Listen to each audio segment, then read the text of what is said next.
নমস্কার, আমার রাউস স্পিচ এই অর্থ সংক্রান্ত ইউটিউব চ্যানেলে ব্র্যান্ড নিউ ভিডিওতে সবাইকে স্বাগত। আমি একজন ফিনান্সিয়াল অ্যাডভাইজার এবং এক্স ব্যাংক অফিসার। ভারত এবং আমেরিকার মধ্যে বহু প্রতীক্ষিত যে দ্বিপাক্ষিক বাণিজ্য চুক্তি বাইলেটারাল ট্রেড এগ্রিমেন্ট, সেটা আগামী 30 থেকে 45 দিনের মধ্যে মিড মার্চে লিগালি অ্যাকসেপ্টেবল ওয়েতে স্বাক্ষরিত হবে। তার প্রথম ডিলটি গত 2 তারিখে স্বাক্ষরিত হয়েছে এবং যে জয়েন্ট স্টেটমেন্ট সেটা আগামী 2-3 দিনের মধ্যেই বেরোবে। কিন্তু ফাইনালি যেটা অ্যাকসেপ্টেবল চুক্তি সেটা কিন্তু এখনও স্বাক্ষরিত হয়নি, কারণ এর খুঁটিনাটি অনেকগুলো বিষয় রয়েছে এবং দেখা যাচ্ছে যে রিসিপ্রোকাল যে শুল্ক হার সেটা 50% থেকে কমে 18% হচ্ছে এই চুক্তিতে। এটা কিন্তু সবচেয়ে বড় পাওনা।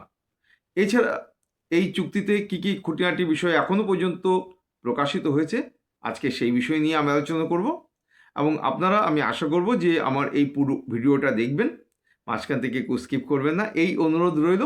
আর আমার চ্যানেলে যদি কেউ নতুন এসে থাকেন, এখনও পর্যন্ত আমার এই চ্যানেলটিকে সাবস্ক্রাইব না করে থাকেন, আমাকে উৎসাহ দেওয়ার জন্য, কনফিডেন্স দেওয়ার জন্য আমার এই চ্যানেলটিকে সাবস্ক্রাইব করে দেওয়ার জন্য তাদের কাছে অনুরোধ রইল।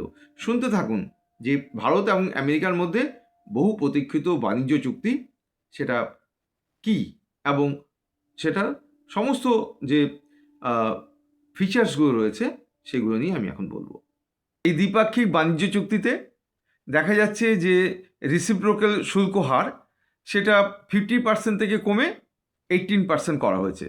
ফলে দুই দেশের রপ্তানিকারীরা একটা বিরাট সুবিধা পাবেন এই শুল্ক হারের ক্ষেত্রে। আর একটি বড় ফিচার রয়েছে, সেটা হচ্ছে যে ভারতের যে আমদানিকারীরা তারা আগামী 5 বছরে 2030 সালের মধ্যে তারা $500 বিলিয়ন পরিমাণ ইউএস প্রোডাক্ট কিনবে এবং তার মধ্যে থাকছে এনার্জি, এয়ারক্রাফট, মেশিনারি এবং টেকনিক্যাল গুডস। এই দুটো কিন্তু বড় যে ফিচার এবং চেঞ্জ সেটা এখনো পর্যন্ত যে প্রকাশিত বাণিজ্য চুক্তি হতে যাচ্ছে তার থেকে জানা যাচ্ছে। এই বাণিজ্য চুক্তির 3টি প্রধান এরিয়া রয়েছে। একটা হচ্ছে খনিজ তেল কেনা, দ্বিতীয়টি হচ্ছে এগ্রিকালচার বা কৃষিক্ষেত্রে কী কী দ্রব্য আমদানি এবং রপ্তানি হবে এবং তাতে কৃষকদের কি স্বার্থ বজায় থাকবে না বিভিন্ন কৃষিজাত পণ্যের ক্ষেত্রে বাজারে একটা পরিবর্তন আসবে এবং এক্ষেত্রে বিক্ষোভ সমস্যা হতে পারে।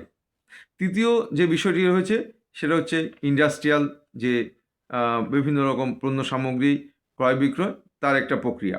এই 3টি বিষয় রয়েছে এই বাণিজ্য চুক্তির মধ্যে মূলত। এবং তার মধ্যে দেখা যাচ্ছে যে রাশিয়া থেকে যে ইন্ডিয়া তেল কিনবে, ভারত তেল কিনবে, সেটা কিন্তু করা যাবে না, এরকম একটা ট্রাম্প একটা শর্ত চাপাচ্ছেন। তার ফলে যদি ভারত এক্ষেত্রে ভেনিজুয়েলা থেকে তেল কেনে তবে এক্ষেত্রে আমেরিকা সন্তুষ্ট থাকবে। কিন্তু এখানে বিষয়টা হচ্ছে যে কত দামে এই তেল কেনা হবে। যদি রাশিয়া থেকে যে তেলের দাম যেটা ছিল রাশিয়ার ক্ষেত্রে কেনার ক্ষেত্রে, সেটা যদি দেখা যায় ভেনিজুয়েলার ক্ষেত্রে কম হচ্ছে তেলের দাম, তবে ভারত কিন্তু ভেনিজুয়েলা থেকে তেল কিনবে। এই ক্ষেত্রে ট্রাম্পের যে চোখ রাঙানি যে তুমি রাশিয়া থেকে কেন কিনছো, সে বিষয়টি আসছে না, কারণ ভেনিজুয়েলা থেকে সেক্ষেত্রে অনেক কম দামে ভারত তেল কিনতে পারবে রাশিয়া থেকে না কিনে। এটাও দেখা যাচ্ছে যে চুক্তির হয়তো অন্তর্ভুক্ত হবে, কারণ এখনও তো যে লিগালি অ্যাকসেপ্টেবল এবং বাইন্ডিং যে চুক্তি সেটা স্বাক্ষরিত হয়নি, কিন্তু এই তেল কেনার বিষয়টি কিন্তু একটি প্রাধান্য পাচ্ছে। এটা একটা বলা যেতে পারে যে ট্রাম্পের এটা হচ্ছে একটা সেন্টিমেন্ট।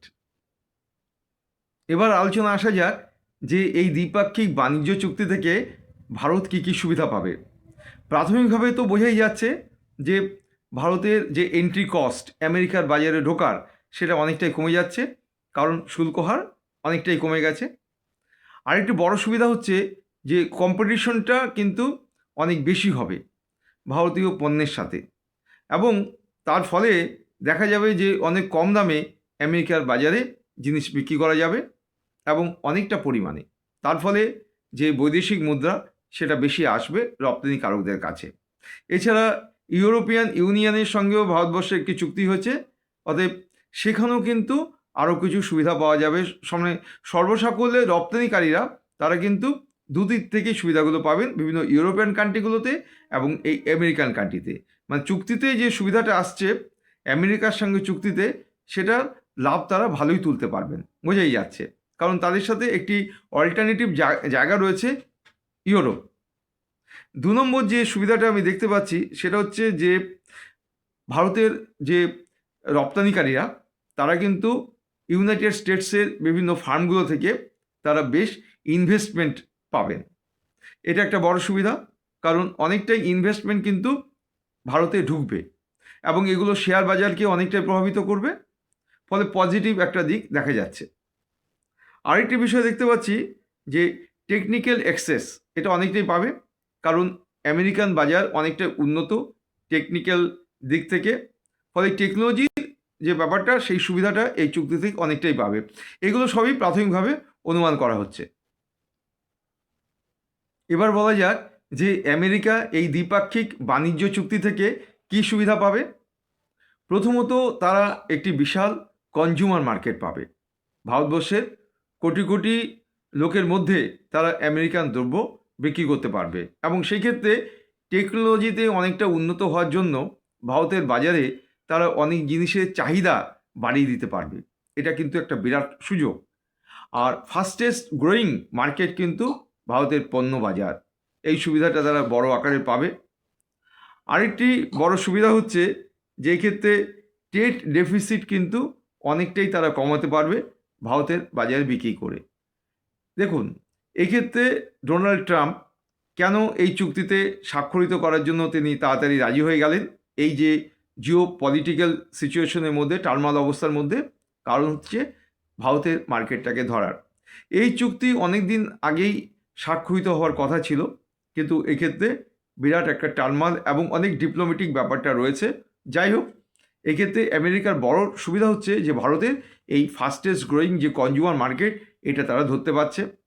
তারপরে ট্রেড ডেফিসিট, এটা একটা অনেকটাই সুযোগ পাবে এটা কমানোর ক্ষেত্রে, এবং এই ক্ষেত্রে এনার্জি, এরোস্পেস, এগ্রিকালচার, এই 3টি জিনিসে তারা বিনিয়োগ করবে, এটাই প্রাথমিকভাবে জানা যাচ্ছে। এখনও পর্যন্ত এগ্রিকালচারাল প্রোটেকশন এবং ট্রান্সপারেন্সি বিষয়ে তেমন কিছু জানা যায়নি। তবে লোকসভায় ভারতের বাণিজ্যমন্ত্রী তিনি জানিয়েছেন যে এক্ষেত্রে কোনো ভয়ের ব্যাপার নেই, কারণ এই বিষয়টি অবশ্যই আগেই প্রাধান্য দেওয়া হবে। তিনি আরও জানিয়েছেন যে এই দ্বিপাক্ষিক বাণিজ্য চুক্তিতে ফরেন এগ্রিকালচার প্রোডাক্ট হঠাৎ করে ভারতে এন্ট্রি পাবে তার কোনো প্রভিশনই নেই, এবং তিনি একটা কথা এর সঙ্গে যোগ করেছেন যে এই চুক্তি হচ্ছে এগ্রিকালচারের দিকে একটি opportunity, not risk for Indian farmers. যাই হোক, দেখা যাক যে যখন ফাইনাল চুক্তিটি স্বাক্ষরিত হবে তখন চুক্তির এই কন্টেন্টগুলো, প্রভিশনগুলো কোন দিকে মোড় নেয়। আরেকটি বিষয় জানা যাচ্ছে যে এই চুক্তিতে $80 বিলিয়ন বোয়িং এয়ারক্রাফট কিনবে ভারত। এরকমভাবে একটা দুটো করে নতুন নতুন তথ্য প্রকাশিত হচ্ছে। যাই হোক, দেখা যাক যে এই চুক্তিতে ভারতীয়দের কতটা সুবিধা হয়, আমাদের রপ্তানিকারীদের, এবং আমাদের এর ফলে জিও পলিটিক্যাল যে টেনশন সেটা কতটা কমে। কিন্তু এর সঙ্গে দেখতে হবে যে আমাদের আরেকটি বড় কনজিউমার যে প্রোডাক্টের দেশ সেটা হচ্ছে চীন। সেখানেও আমেরিকা কিভাবে এই চুক্তিটি সম্পাদন করে, কারণ এক্ষেত্রে ভারতের সাথে তো দ্বিপাক্ষিক চুক্তি হলো 18% রিসিপ্রোকাল যে শুল্ক হার তার ভিত্তিতে। এখন আমেরিকা যে চীনে রপ্তানি করে যতটুকু দ্রব্যাদি, তার 4 টাইমস কিন্তু চীন রপ্তানি করে আমেরিকায়, ফলে সেখানে কী ধরনের চুক্তি স্বাক্ষরিত হবে সেটা দেখতে হবে। এছাড়া আমরা এখন 18% শুল্ক হার বলে অনেকটা নাচানাচি করছি যে অনেকটা শুল্ক হার কমে গেল, কিন্তু দেখা যাচ্ছে যে আরও কিছু দেশ মানে ভিয়েতনাম, বাংলাদেশ, থাইল্যান্ড এগুলো বাদ দিয়ে তারা কিন্তু আরও অনেক কম শুল্ক হার তৈরি করছে অতএব আমেরিকার সাথে। অতএব এই বিষয়টি কিন্তু আমাদের ভাববার যে আমাদের এই ক্ষেত্রে আরও কি শুল্ক হার কমানোর সম্ভাবনা রয়েছে, না এই শুল্ক হারেই আমরা সন্তুষ্ট থাকবো যেটা রিডাক্টেড শুল্ক হার হয়েছে, ট্যারিফ হয়েছে। আপনারা আমার ভিডিওর যে কমেন্ট সেকশন সেখানে এই বিষয়ে কমেন্ট করুন। যাই হোক, আজকের ভিডিওটি কেমন লাগলো আপনারা আমাকে সেটাও কমেন্ট করে জানান। আর আমার এই চ্যানেলে এখনও পর্যন্ত যদি কেউ সাবস্ক্রাইব না করে থাকেন, আমাকে উৎসাহ দেওয়ার জন্য আমার এই চ্যানেলটিকে আপনারা সাবস্ক্রাইব করে দিন, এই অনুরোধ রইল। পাশে রাখা বেল আইকনটি বাজিয়ে দিলেই হলো। আমি 2-1 দিনের মধ্যেই আরেকটি অর্থ সংক্রান্ত ভিডিও নিয়ে আপনাদের কাছে উপস্থিত হব। ভালো থাকুন, সুস্থ থাকুন।